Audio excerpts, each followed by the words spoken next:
નમસ્કાર મિત્રો, લો ઇન્ફોર્મેશનમાં આપનું સ્વાગત છે. મિત્રો, આજનો ટોપિક આપણો છે અંધેરી નગરી અને ગંડુ રાજા.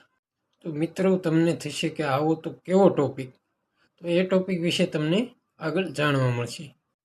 મિત્રો, જે દેશમાં અભણ અંગૂઠા છાપ લોકો ભણેલા પર જ્યારે રાજ કરતા હોય ત્યારે તમે તમારી બુદ્ધિથી વિચારી શકો છો કે એ દેશનો વિકાસ અશક્ય છે. એ વાત તો મિત્રો સાઈડમાં રહી, પરંતુ જેના પર 3 થી 4 ફોજદારી ગુના હોય તેવા વ્યક્તિઓ ચૂંટણીમાં ફોર્મ ભરી તમારું અને એના કાર્ય વિસ્તારનું પ્રતિનિધિત્વ કરી શકે છે.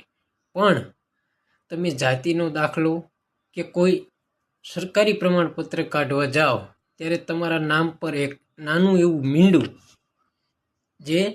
જે પણ ચલાવી લેવામાં આવતું નથી.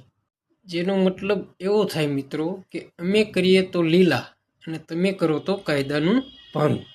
મિત્રો, જ્યાં સુધી વિકસિત દેશોના કાયદાનું અવલોકન કરી એ કાયદા આપણા દેશમાં પ્રસ્થાપિત ન થાય ત્યાં સુધી આ એક ખુલ્લું જંગલ છે.